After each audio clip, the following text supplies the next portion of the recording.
안녕하세요. 오늘도 사연살롱을 찾아주셔서 감사합니다. 얼마 전 둘째를 출산하고 산후조리 중인 여성이에요. 두 번째 출산이라서 그래도 처음보다는 수월할 줄 알았는데 첫애와 달리 이번엔 난산이라서 고생을 많이 했어요. 그래도 첫애 때 겪은 기가 막힌 일에 비하면 내 몸 아픈 건 일도 아니라는 생각이 들었어요. 첫애를 낳고 주변의 축하 인사를 받아야 할 그때 저는 인생 최악의 상황을 맞았어요. 제 남편은 물론이고 제 친정 부모님들까지 저를 의심하는 일이 생겼거든요. 그건 바로 제가 파란 눈의 아이를 낳았기 때문이에요. 솔직히 저도 놀랐어요. 내 배로 낳았지만 어떻게 이런 일이 벌어졌는지 도무지 이해가 안 갔거든요. 애 엄마인 저도 이런데 다른 사람들은 오죽했겠어요. 결국 그 일로 저는 정말 못 볼 곳까지 다 보게 되었고 억울한 마음에 이렇게 사연을 보내게 되었습니다. 제가 남편과 처음 만난 건 대학교 3학년 때였어요. 남편은 저와 같은 해에 대학에 입학을 했지만 한 학기를 다니고 군대에 다녀온 뒤 전과를 했어요. 바로 저희 과의 제 후배로 말이죠. 전과를 경험한 분들은 아시겠지만 새로 전학 간 학교에서 친구를 사귀는 게 어렵잖아요. 이미 무리가 지어진 상황에 그 틈을 비집고 들어가는 건 생각만큼 쉽지 않으니까요. 대학에서 과를 바꾸는 것도 마찬가지일 거예요. 아니, 오히려 초, 중, 고등학생 때보다 더 힘들지도 몰라요. 게다가 나이가 동급생들보다 많다면 더더욱 그렇죠. 그래서인지 남편은 늘 혼자 다녔어요. 물론 같은 이과이기는 하지만 그래도 배우는 학문이 다르니 과에 적응하기도 힘들 텐데 옆에서 도움을 주는 사람도 없으니 학교 다닐 맛이 나겠어요. 그러니 늘 겉돌기만 하더라고요. 마침 저랑 같은 수업을 듣고 있어서 나름 도움을 주었어요. 남편이 딱해 보인 것 때문이기도 하지만 그보다는 제 동생 생각이 나서 그랬어요. 2살 아래인 제 동생은 중학생 때 전학을 가는 바람에 한동안 학교에 적응하느라 엄청 고생을 했거든요. 저 때문에 지방에서 살다 서울로 이사를 한 거라서 동생한테 엄청 미안하더라고요. 전에 살던 곳에서는 활달하던 애가 말수가 확 준 것도 그렇고 점심시간에도 혼자 밥을 먹는다는 얘기를 들었을 땐 미안해서 눈물이 날 정도였어요. 그래서 제 동생과 비슷한 처지에 놓인 남편을 모른 척할 수가 없었어요. 일부러 저랑 친한 후배들을 불러 같이 밥도 먹고 과 행사 때 데리고 다니면서 과 사람들과 함께 술자리도 갖게 했어요. 그런 노력이 헛되지 않았는지 남편은 학기 말이 돼서는 친한 동생들도 생기고 제 도움 없이도 과에 잘 적응하더라고요. 그런데도 이 인간이 저만 보면 여전히 앓는 소리를 하는 거예요. 과 적응도 힘들고 친한 사람도 없어서 힘들다고요. 제가 이미 후배들을 통해 남편이 꽤 적응했다는 걸 알고 있는데도 말이에요. 알고 보니 저랑 만나려고 일부러 그랬던 거더라고요. 비록 제가 오지랖 넓게 굴기는 했지만 그래도 취업을 앞두고 남편과 희희낙낙하고 있을 수만은 없잖아요. 그래서 애써 외면을 했어요. 처음엔 그걸 몰랐던 남편은 어떻게든 만날 건수를 만들려고 노력했고요. 그러다 제가 취업 준비로 바쁘다는 걸 알고는 머리를 써서 접근하더군요. 취업 준비를 돕겠다고 나선 거죠. 처음엔 기대를 안 했지만 남편이 카투사로 군복무를 했을 정도로 영어 실력이 좋아서 확실히 도움이 됐어요. 그러니 취업에 필요한 스펙 쌓느라 평소 자주 만나던 친구들과 거리를 두었지만 남편만은 예외일 수밖에요. 그렇다 보니 힘들 때 내 곁에 있어준 사람이라는 인식이 생겨서 그런가 수년을 알아온 친구들보다도 더 가깝게 느껴졌어요. 눈에서 멀어지면 마음에서도 멀어진다는 말처럼 반대로 늘 눈에서 가까우니 마음에서도 가까워지는 느낌이 들더라고요. 그러던 어느 날이었죠. 남편이 같이 영어 공부를 하다가 갑자기 진지하게 그러는 거예요. 자기랑 사귀자고요. 당장은 아니고 취업에 성공하면 그때 말이죠. 그러니까 지금은 부담 갖지 말고 자기를 잘 이용해 먹으라나요? 요즘 세상에 이런 사람이 또 있나 싶더군요. 그래서 남편 말대로 취업을 하면 사귀기로 했어요. 그때까지만 해도 저는 원하는 회사에 취업할 자신이 있었어요. 제가 그렇게 자신만만했던 데는 그럴 만한 이유가 있었어요. 저는 대학 시절까지 단 한 번도 실패를 해본 적이 없었거든요. 그게 일이든 연애든 뭐든 간에요. 그래서 취업도 자신이 있었어요. 나름 출신 대학도 그렇고 학점, 영어 점수도 꽤 괜찮아서 은근히 대기업도 기대할 정도였거든요. 그런데 현실은 다르더라고요. 떨어져도 최종심에서 떨어질 줄 알았던 곳들이 전부 서류 심사부터 탈락된 거예요. 그제야 현실을 직시하게 되었어요. 그동안 제가 우물 안의 개구리였다는 사실을 깨닫게 된 거죠. 제 또래들이 얼마나 엄청난 스펙을 쌓아왔는지 짐작조차 못할 만큼요. 결국 저는 원하던 곳들은 모조리 탈락하고 되도 안 가겠다고 생각했던 곳 한 군데만 합격을 했어요. 그리고 그 사실은 남편만 알고 있었죠. 그래서 합격한 회사에 안 갈 생각이야?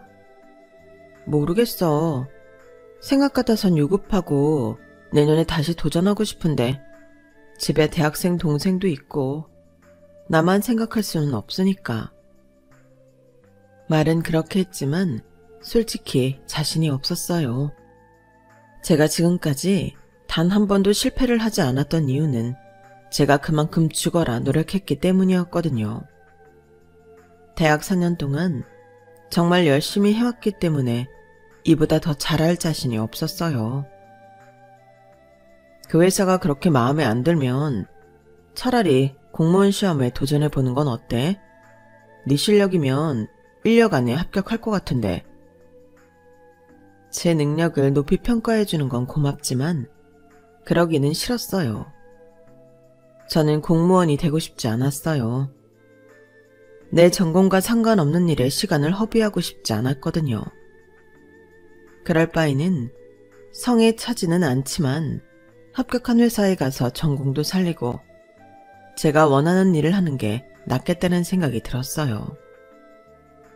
그래서 울며 겨자 먹기로 합격한 회사에 나가게 되었어요. 그런데 회사에 들어가 연구직 생활을 해보니까 저희 직종은 학벌보다도 학위가 더 중요하더라고요.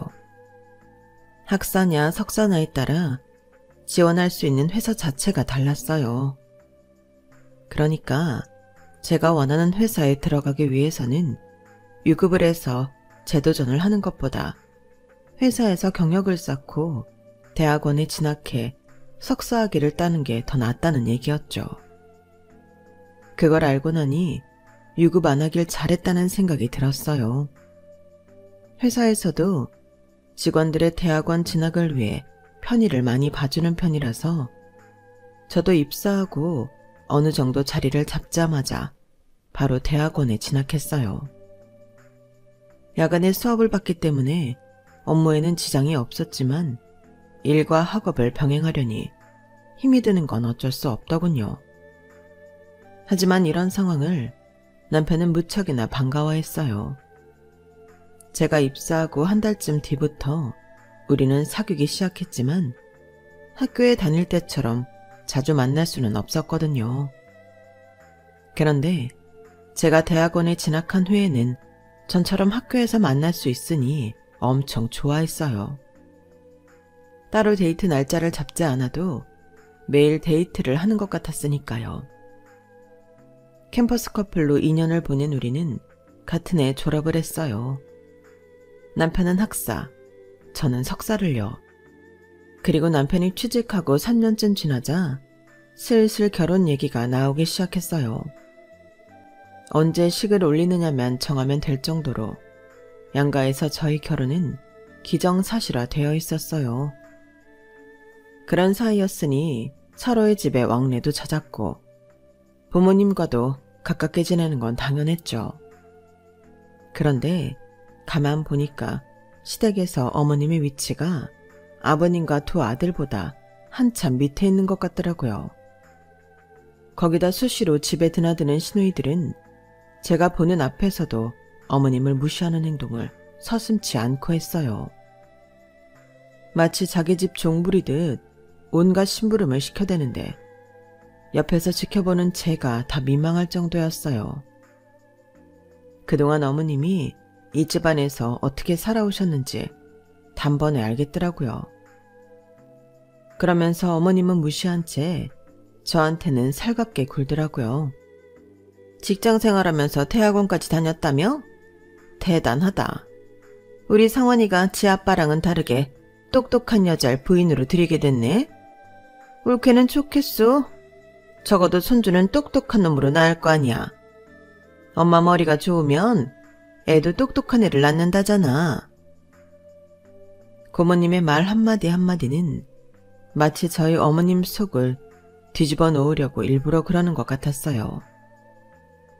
무심코 던진 돌에 맞아 죽는 개구리도 있다는데 매번 의도를 가지고 못되게 말하는 고모님 때문에 저희 어머님은 늘 상처를 받았어요.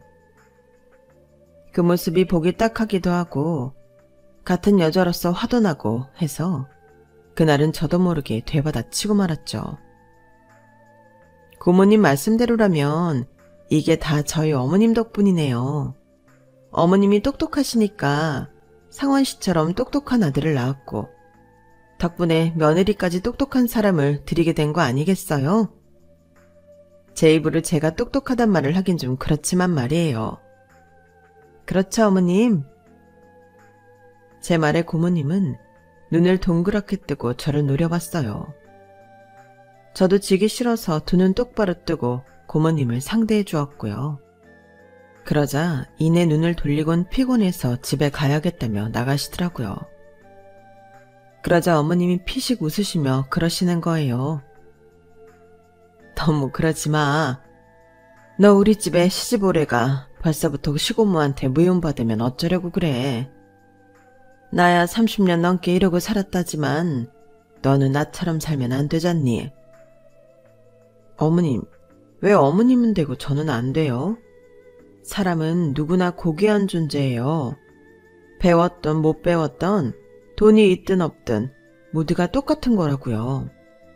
어머님도 고모님 앞에서 당당해지셨으면 좋겠어요. 그리고 앞으로는 제가 그렇게 되도록 도울 거고요. 당시만 해도 저희 어머님은 돈 있는 시댁 식구들한테 기가 눌려 살고 있었어요. 대학을 나온 아버님과 달리 학벌도 중졸이고 어릴 때 친정 어머니가 돌아가시고 아버지마저도 어머님이 17살 때 세상을 떠나셔서 비빌 언덕 하나 없이 살았거든요. 흠이 많은 어머님이 못돼 먹은 시어머니와 시누이의 먹잇감이 된 건 당연했어요. 그 과정에서 어머님 편을 들어줬어야 할 아버님이 그런 사실을 알면서도 묵인했다는 게 문제라면 문제였죠. 제 남편 역시 아들이라 그런가 집안일에 무심했기 때문에 어머님의 외로움은 점점 커져만 갔었죠. 그러던 차에 자기 편이 되어주겠다는 제가 나타나 얼마나 반가웠겠어요. 결혼도 하기 전부터 어머님은 저를 우리 며느리라고 부를 정도로 예뻐하셨죠. 그리고 그건 저희 부부가 결혼한 후에도 변하지 않았어요. 고부간의 갈등은 개나 저벌이라는 듯 저와 시어머니 사이에는 여전히 돈독한 정이 존재했거든요. 인생의 실패 없이 늘 당당한 저와는 달리 불우한 가정 형편 때문에 받지 않아도 될 시댁의 멸시를 당하며 숨죽이고 살아온 시어머니는 누가 봐도 어울리지 않는 조합이었지만 정작 당사자들한테 있어서만큼은 꽤 좋은 합이었다고 생각해요. 저는 시댁에 내 편이 있어서 좋았고 어머님은 당돌한 며느리 덕분에 지긋지긋했던 시어머니와 시누이 사이에서 숨을 쉴 틈이 생겼으니까요. 하지만 아무리 좋았던 관계도 믿음이 깨져버리면 순식간에 무너져버린다는 걸 그때는 몰랐어요. 결혼하고 2년쯤 되어가던 시점부터 시댁에서 손주 타령을 하기 시작했어요. 저희 시부모님이 그랬던 건 아니고 시할머니와 고모님들이요. 특히 고모님은 저에 대해 안 좋은 감정이 있기 때문에 건수를 잡았다 싶었는지 얼굴을 마주칠 때마다 아이 얘기를 빼놓지 않으셨죠. 엄마가 30 전에 출산을 해야 애가 똑똑하다던데 어떻게 된 게 상원이처는 그쪽으론 아예 생각이 없어 보이네? 올케가 너무 물러서 며느리가 애 가질 생각도 않고 지 편한 대로 사는 거 아니야? 아무리 세상이 변했다지만 그래도 남의 집에 시집을 왔으면 되는 일 생각을 해야지. 설마 상원이 쳐도 요즘 애들처럼 딩크족으로 살 생각인 건 아니지? 딱히 당장 애를 가져야 한다고 부담을 갖는 편은 아니지만 생기면 낳아야죠. 어머머, 얘 말하는 것 좀 봐. 올케, 며느리 교육을 어떻게 시킨 거야? 어른이 말하는데 한마디도 안 치고 따박따박 대드는 건 그렇다 쳐도 자기 본분도 있고 저런 소리를 하는데 가만히 두고만 볼 거냐고. 올케가 우리 집에 들어와서 유일하게 잘한 게 상원이 낳은 것밖에 더 있어? 자기 할 일 다 했다고 이제 손 놓고 우리 집 대 끊기게 두고 볼 거냐고. 시어머니 자리가 이렇게 물으니까 새파랗게 젊은 며느리가 어른 무서운 줄 모르고 설치지. 저희 부부한테 아이가 안 생기는 걸 모조리 제 탓으로 돌리는 것도 모자라 이젠 저희 어머님한테까지 책임 전가를 하는 통에 어머님과의 사이가 어색해지곤 했어요. 그래서인지 언제부턴가 어머님이 제 눈치를 살피시며 제 몸을 힐끗힐끗 살피시는 날이 늘어갔죠. 그럴수록 저는 임신에 대한 스트레스가 쌓여만 갔고요. 그런데 이런 경우 대부분의 시어머니들은 한의원에라도 가서 임신에 좋은 약을 지어 온다든가 은근슬쩍 불임 클리닉 얘기를 흘리시는 게 일반적이잖아요. 그런데 저희 시어머니는 용하다는 점집에 점을 보러 가신 거예요. 그리고는 말도 안 되는 소리를 제게 하시더라고요. 예, 너 잘 때 침대 안쪽에서 자니 바깥쪽에서 자니? 잠자리요? 침대 안쪽이요. 어쩐지. 예, 그럼 안 돼. 네가 바깥쪽에서 자야 애가 잘 들어선대. 오늘부터는 상원이랑 자리 바꿔서 자라. 그리고 이거 받아라. 이거 가져가서 상원이 몰래 베개 속에 넣어둬. 내가 100만 원이나 주고 받아온 부적이야. 네? 아니 그런 걸 뭐하러 사오셨어요? 세상에 100만 원이나 주고 이런 걸 왜 사요, 어머님? 이거 당장 가서 환불하세요. 이런다고 안 생길 애가 생기는 거 아니라고요. 그리고 저희 아직 젊잖아요. 결혼한 지 2년밖에 안 됐다고요. 혹시라도 애가 안 생기면 그땐 불임 클리닉에 가서 시험관 시술을 하든 뭐든 할 테니까 제발 쓸데없는데 돈 쓰지 마세요. 그거 다 미신이에요. 어머머? 너 무슨 말을 그렇게 하니? 이게 왜 쓸데없어? 김보살이 얼마나 용한 사람인데. 연예인들도 김보살 부적 받고 애 가진 사람이 한둘인 줄 알아? 그러니 잠만 말고 가져가. 어머님은 기어이 부적을 제 가방에 밀어 넣으시곤 제대로 베개 속에 넣었나 저희 집에 나중에 오셔서 확인하시겠다고 으름장을 놓으셨어요. 저는 종교가 있는 사람은 아니지만 부적이나 굿 같은 건 정말 싫어하거든요. 그런 거에 쓸 돈이 있으면 차라리 불쌍한 사람들 돕게 기부나 하라는 주의라서요. 그런데 가만 보면 저희 어머님은 무속에 엄청 심취해 있는 분 같았어요. 아이 문제뿐만 아니라 제 남편 승진이나 저희 차 바꾸는 거, 심지어 집안 인테리어 바꾸는 거 하나까지도 그렇게 무속인의 힘을 빌리려고 하시더라고요. 그래서 친정 엄마한테 전화해 하소연을 했더니 엄마가 그러시는 거예요. 그래도 니들 잘 되라고 그러시는 거니까 시어머니한테 너무 심하게 말하지는 마. 그렇게 해서라도 안 사돈 마음이 편하다면 그렇게 하도록 둬. 아니, 고작 종이 쪼가리 한 장에 100만 원이 말이 되냐고. 그뿐인 줄 알아? 우리 집 인테리어를 하는데 왜 무속인을 찾아가냐고. 풍순이 뭐니 따져가면서. 글쎄, 지난주에는 우리 집 현관에 도금 된 금두꺼비를 갖다 놓으셨다니까? 크기는 또 얼마나 큰 줄 알아? 아, 정말 요즘 어머님 때문에 내가 미칠 지경이라고. 그래도 딴 걸로 괴롭히는 것보다는 낫잖아. 다 너희 걱정돼서 그러시는 거니까 어지간하면 참고 살아. 아니, 이런 걸 왜 참고 살아야 되냐고요.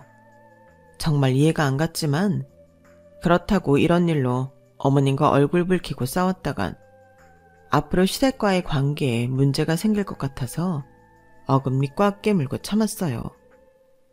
그리고 얼마 뒤 저는 드디어 임신을 하게 되었어요.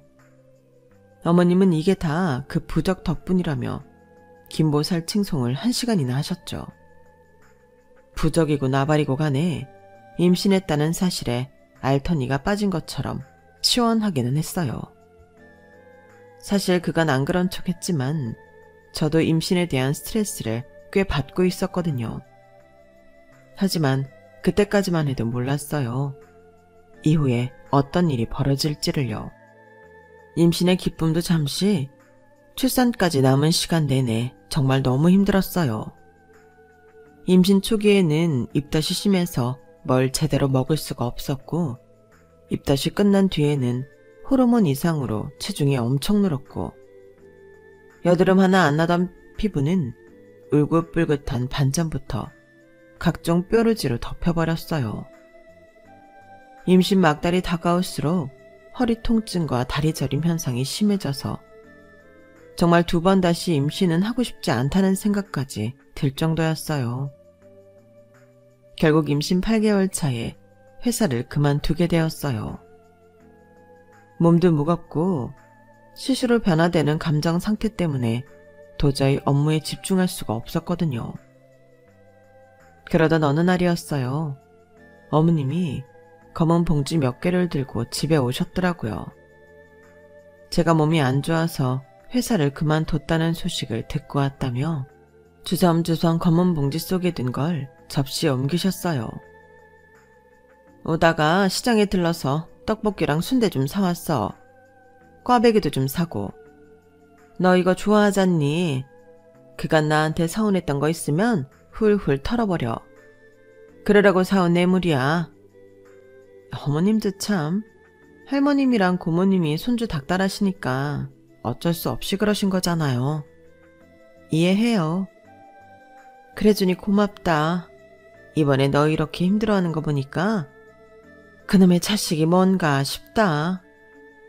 나도 우리 상원이 가졌을 때 엄청 힘들었거든. 그때 돌아가신 친정엄마가 그렇게 생각나더라고. 나 낳고 돌아가셔서 얼굴도 기억 못하는데 말이야. 우리 엄마는 10달 동안 그렇게 힘들게 나를 품어놓곤 젖도 한번 못 물리고 떠날 때 어떤 심정이었을지 생각하니까 가슴이 찢어질 것처럼 아프더라. 그러니까 힘들더라도 조금만 참아. 넌 엄마잖아. 어머님은 제 손을 잡아주시면서 다정하게 말씀해 주셨어요.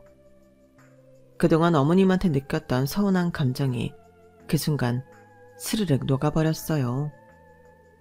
아마도 어머님 말씀대로 제가 엄마가 됐기 때문에 그런 것 같았어요. 그날의 감동 탓이었을까요?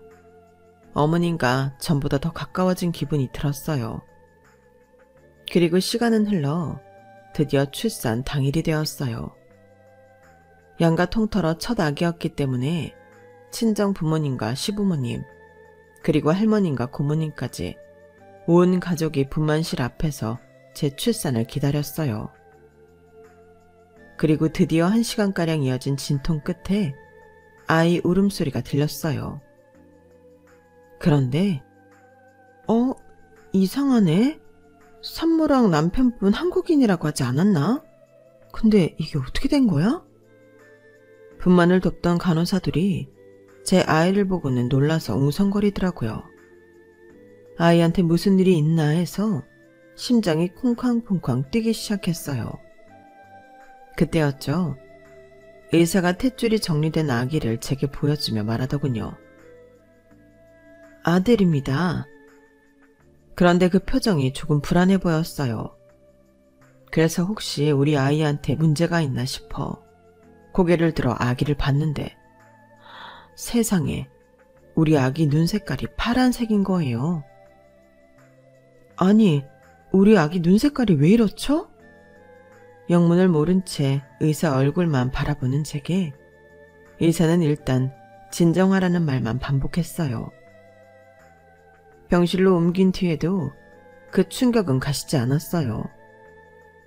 의사 호출을 받고 면담을 하러 갔던 남편이 돌아오자 도대체 어떻게 된 일이냐고 물었지만 남편 표정은 그저 어둡기만 했어요. 그리고는 한참을 뜸들이다가 한마디 하더군요. 어찌됐든 우리 아이라는 사실에는 변함이 없어. 무슨 소리야? 당신 말투는 마치 남의 아이지만 자기 아이로 받아들이겠다는 투잖아. 그만하자. 나 솔직히 지금 너무 힘들어. 남편의 그 말에서 지금 나와 아기가 어떤 상황에 몰렸는지 알 것 같았어요. 남편은 제 외도를 의심하고 있었던 거예요. 아니, 확신을 하는 것 같았어요. 그럼에도 아이를 받아주겠다며 선심 쓰듯 말하는 거였죠. 그 다음 상황은 마치 쓰나미가 밀려온 것처럼 순식간에 모든 걸 휩쓸어버렸어요.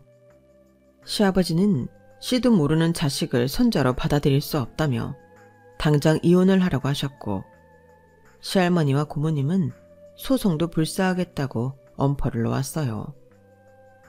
그 앞에서 저희 부모님은 마치 죄인이라도 되는 것처럼 말없이 고개만 떨구셨죠.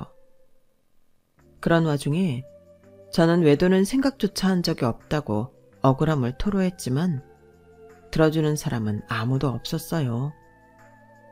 정말 억울하고 답답해서 숨이 막혀버릴 것만 같더군요.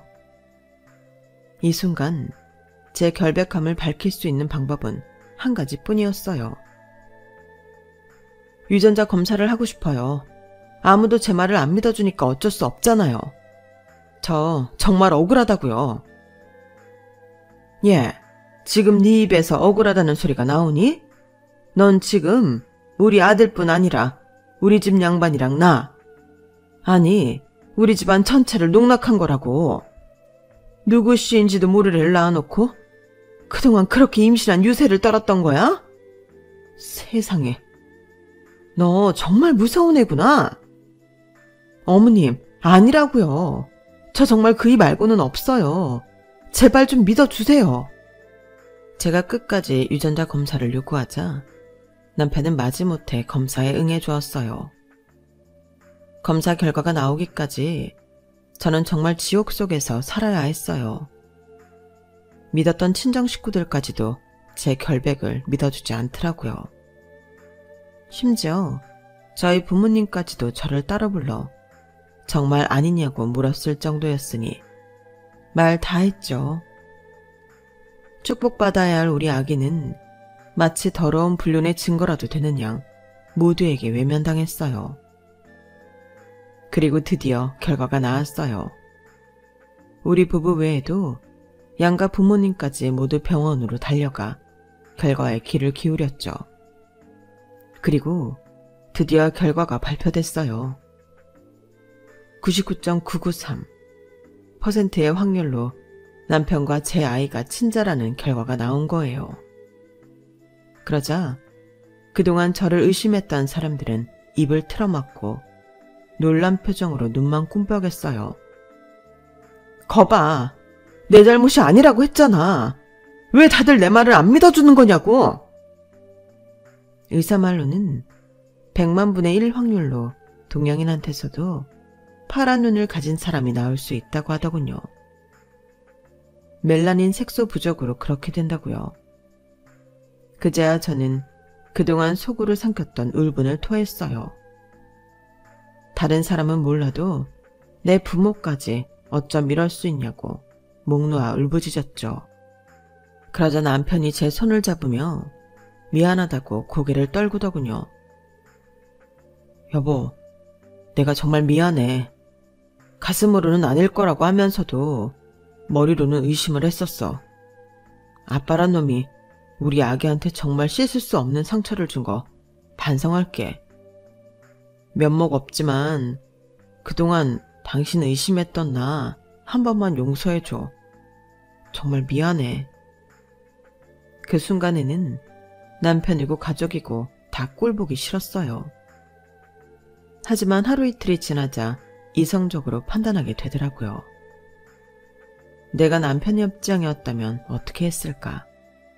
모르긴 해도 나 역시 남편을 의심했을 거예요.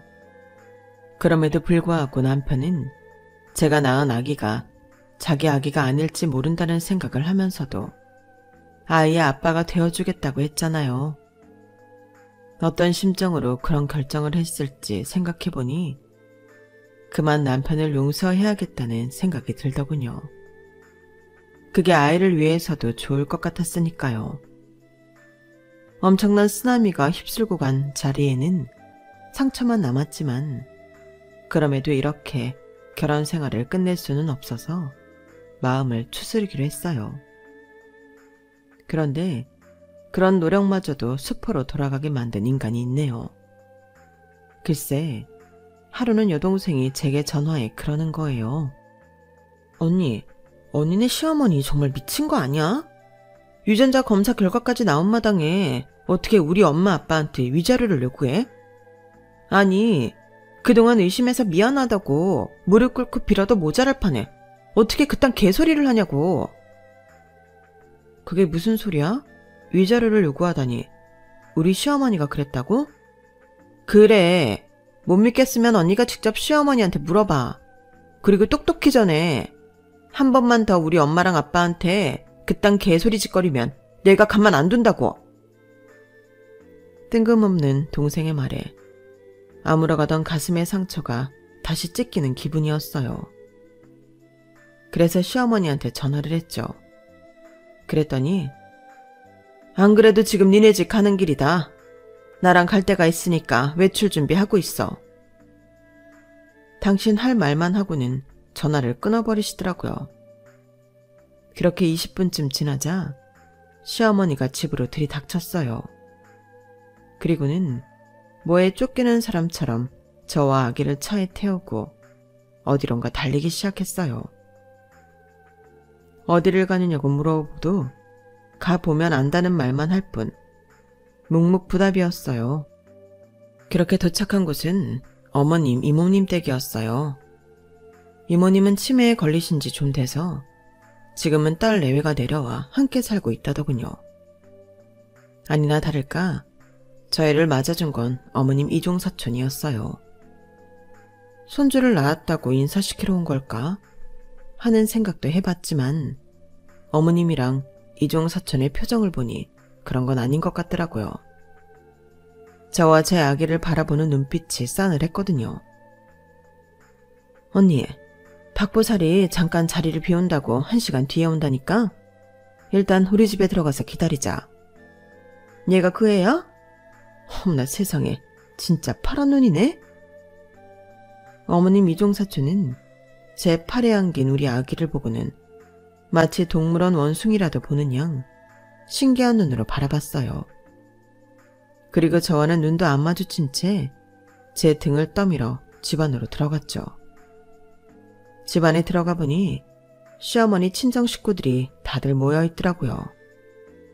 다들 제 아기한테 다가와 마치 괴물 보듯 인상까지 써가며 자기들끼리 쑥삭댔어요. 그 모습에 너무 화가 난 저는 소리를 빽 질러버렸어요. 다들 뭐 하시는 거예요? 우리 애가 무슨 동물원 원숭이라도 되는 줄 아세요? 눈 색깔이 다른 게 뭐가 어때서요? 한두 살 먹은 애들도 아니고 어쩜 이러실 수가 있으세요? 저 갈래요. 우리 아이가 이런 대접받는 꼴 보기 싫다고요. 그러자 시어머니가 표정을 확 굳히고는 그러는 거예요. 가긴 어디를 가?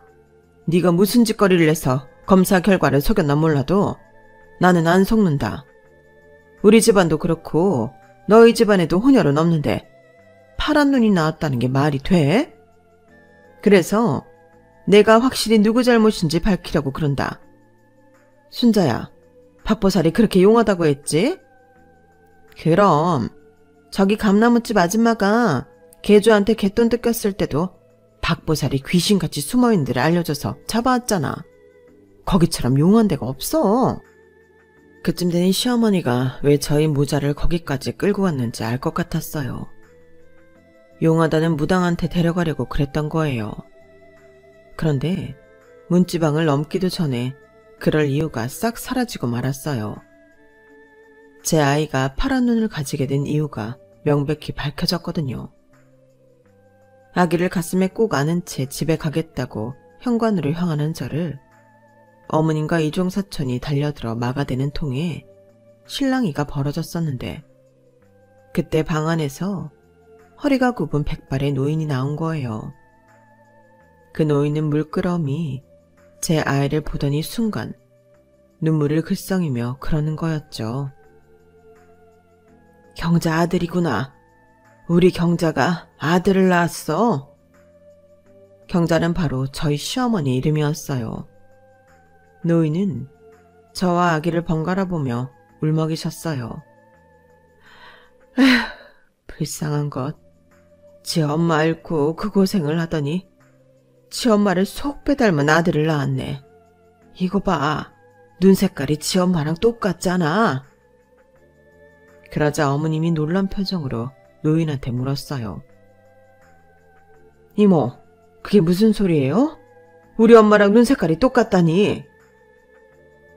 노인은 저희 시어머니를 한참 빤히 보더니 그러셨어요.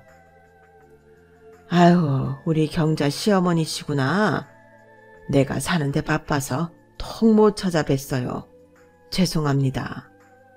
손주 눈 색깔 보고 많이 놀라셨죠? 그랬을 거예요. 우리 경자 엄마도 파란색 눈으로 태어나서 우리 엄마가 얼마나 의심을 받았나 몰라요. 밖에서 애를 배웠다고 매질도 당하고 남사스럽다고 애를 밖에도 못 나가게 했으니까요. 그런데요, 안사돈, 우리 경자가 절대 허튼 짓 한 거 아닙니다. 우리 집 핏줄이 그래요. 전쟁통에 사진이 남은 게 없어서 그렇지 외삼촌도 한쪽 눈이 파랬대요. 그러니까 우리 경자 의심하지 마시고 가엾게 봐주세요. 어린 게 지 엄마 얼굴도 모르고 자라서 얼마나 고생을 했나 몰라요. 그 말에 시어머니는 자리에 털썩 주저앉고 말았어요. 한참 제정신이 돌아온 것처럼 유려하게 말을 이어가던 노인은 순간 멍한 표정이 되더니 배고프다며 주방으로 달려갔어요. 그러자 지금까지 기세등등하던 어머님의 이종사촌은 제 눈치를 살피며 그러더군요. 아니, 엄마가 왜 저런 소리를 하지? 평생 죽은 경자 언니 엄마 얘기는 입도 뻥긋 안 하더니. 그나저나 우리 집안에 파란 눈이 있다는 건 처음 들었네? 그리고는 슬금슬금 뒷걸음질을 치더니 주방으로 가버렸어요. 어머님, 아직도 할 말이 있으세요? 검사 결과도 그렇게 나왔고 방금 저 할머니 말씀도 그렇고 진실은 밝혀진 것 같은데 아직도 직성이 안 풀리시냐고요. 왜요? 제가 외도를 해서 낳은 아이여야만 했던 이유라도 있나요? 돈 때문에요? 우리 애를 핑계로 내 부모님한테 돈 뜯어내려고요? 말해봐요. 입 다물고 있지 말고 말해보라고요. 하물며 짐승도 어린 새끼 앞에선 약해지기 마련인데 어쩜 어머님은 자기 손주를 가지고 돈 챙길 생각만 하세요? 어머님은 사람도 아니에요. 자식을 둔 엄마로서 어떻게 그러냐고요. 예, 내가 잠깐 머리가 잘못됐었나 보다. 아무리 생각해도 믿을 수가 없는 일이다 보니 내가 미쳤었나 봐. 제발 화 풀어라. 아니요, 싫어요. 아니, 차라리 잘 됐는지도 모르겠네요. 어머님이 이렇게까지 안 했더라면 제가 어머님을 용서할 뻔했거든요. 그런데 이제 할 수 있을 것 같아요. 앞으로는 어머님이랑 다시는 안 보고 살 생각이거든요. 그러니까 어머님도 손주랑 며느리는 없다고 생각하고 사세요. 그 길로 저는 아기를 데리고 그 집을 나왔어요. 그리고는 떨리는 손으로 택시를 불러 집으로 돌아왔어요. 그 일이 있고 남편과 저는 시어머니와 연을 끊고 살고 있어요. 그렇게 미신을 맹신하던 시어머니는 부잣집의 시집가 평생 돈 걱정 않고 잘 살 거라던 무당의 예언과는 달리 아버님한테 황혼이혼을 당해서 도망치듯 고향으로 내려가셨어요. 인생은 무당의 말 한마디로 이루어지는 게 아니라 자신의 의지와 노력에 따라 변화된다는 걸 몰랐던 어머님이 탓이겠죠. 그 일이 있고 벌써 3년이 흘렀고 저희 얼마 전에 둘째를 낳았어요. 둘째는 신기하게도 검은 눈동자를 가지고 태어났는데 햇살에 비친 눈동자를 보니 살짝 푸른 기운이 감돌기는 하더라고요. 남편은 우스갯소리로 차라리 둘째인 딸아이 눈동자 색이 파란색이었다면 더 예뻤을 것 같다는 말을 하더라고요. 사실 저도 그렇게 생각했지만 어떤 눈동자 새끼건 어떻겠어요. 둘 다 내 눈에 넣어도 안 아플 만큼 예쁜 내 새끼들인걸요.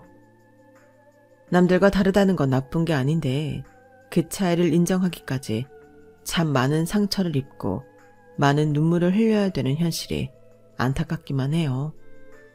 내 눈에는 세상 무엇과도 바꿀 수 없을 만큼 예쁜 아이지만 세상에 나가서 또 얼마나 많은 편견과 싸워야 할지 벌써부터 가슴 한켠이 저려옵니다. 그래도 내 아이가 성인이 되어 살아갈 세상이 지금보다는 편견 없는 세상이기를 바라봅니다. 지금까지 제 사연을 들어주셔서 감사합니다. 들어주신 모든 분들의 가정에도 행복이 가득하기를 바랍니다. 여러분, 사연 댓글에 응원과 현명한 조언 부탁드려요. 좋아요와 구독은 저에게 큰 힘이 됩니다. 오늘도 좋은 일 가득하세요.